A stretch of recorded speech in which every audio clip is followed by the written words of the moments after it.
അപ്പൊ നമ്മളിപ്പോ ഉള്ളതേ ജബലുർ റഹ്മയുടെ മുകളിലാട്ടോ. ഇവിടെയാണ് അറഫ ഭൂമിയുള്ളത്. ഏകദേശം 18ഓളം ഹെക്ടർ കണക്കിന് വലിയ വിസ്തൃതമായ അറഫ ഭൂമിയാണ്.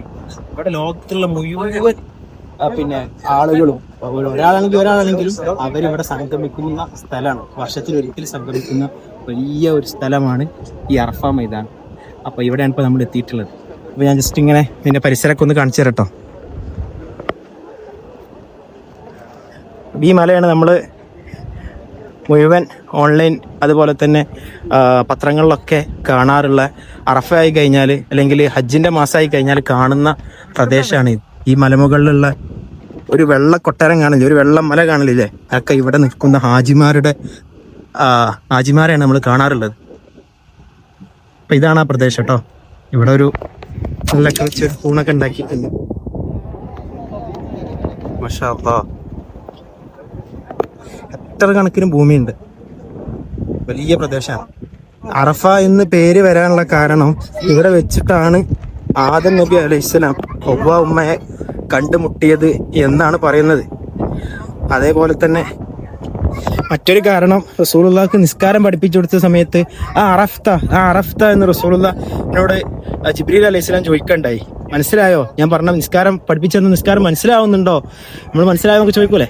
അപ്പോൾ അതുപോലെ ജിബ്രീൽ അലൈഹിസ്സലാം ചോദിച്ചു. അങ്ങനെയാണ് ഈ സംഗമഭൂമിക്ക് അറഫ എന്നും. അല്ല, ഹവ്വ ബീവി ആദം നബി അലൈഹിസ്സലാമും സ്വർഗത്തിൽ നിന്ന് ഇറങ്ങി കണ്ടുമുട്ടിയത് ഈ ഭൂമിയിൽ വെച്ചാണ്. അങ്ങനെയാണ് അറഫ എന്നുള്ള പേര് വന്നത് എന്നൊക്കെ അഭിപ്രായം. ഇവിടെ നല്ല ചൂടാണ്, ഒരുപാട് ആളുകൾ ഇവിടെ ഒരുമിച്ച് കൂടിയിട്ടുണ്ട്. മാഷാ അല്ലാഹ്. അപ്പോൾ നമ്മൾ ഉംറയുടെ ഭാഗമായിട്ട് വന്നതാട്ടോ. മാഷാ അല്ലാഹ്. അപ്പോളേ നമ്മൾ ജബലുർ റഹ്മയുടെ താഴെ ഇറങ്ങിട്ടോ. ഇവിടെ നോക്കിയാൽ ജബലുർ റഹ്മ നമുക്ക് കാണാൻ പറ്റും.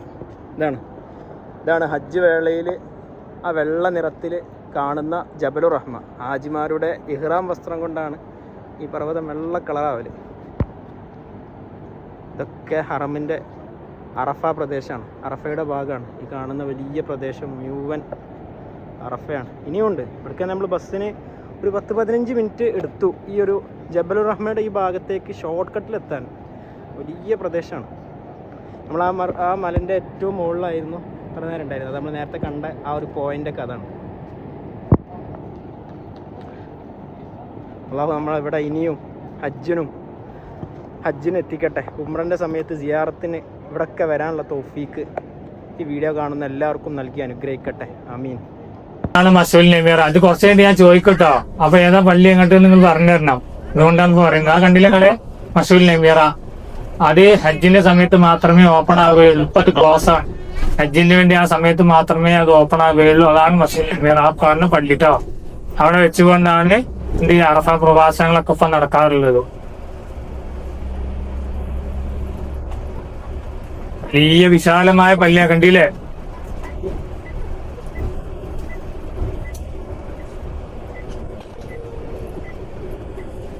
അടുത്ത നമ്മളെ ബസ് വരുന്നത് ടെന്റുകളുടെ നഗരത്തിലേക്കാണ്.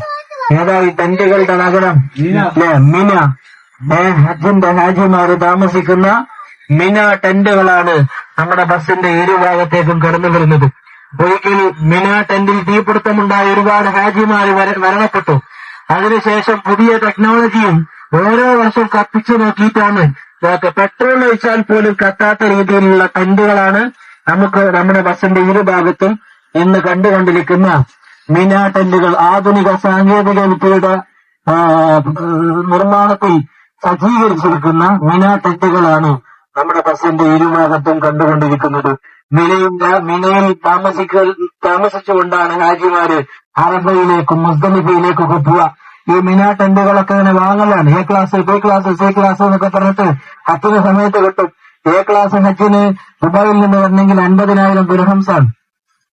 എന്ന് പറഞ്ഞാൽ നാട്ടിലത്തെ 50,000 ദിർഹംസാണ് ദുബായിൽ നിന്ന് ഹജ്ജിന് വരണമെങ്കിൽ, എ ക്ലാസ് ഹജ്ജിന്. സി ക്ലാസ് ഹജ്ജ് ആകുമ്പോൾ 35,000 ദിർഹംസ്.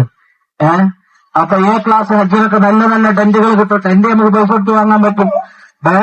അപ്പൊ ആ ടെന്റുകളാണ് നമ്മുടെ ബസ്സിന്റെ ഇരുവശത്തുമുള്ളത്.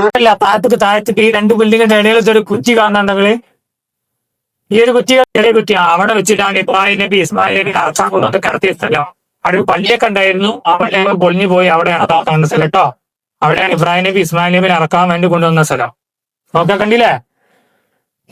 ഈ കാണുതാ ഇതാ ഈ വെള്ള ബിൽഡിങ്ങിന്റെ നേരെ ഉള്ളിൽ നോക്കി കണ്ടോ ആ കുറ്റിങ്ങനെ സ്ഥലത്താ.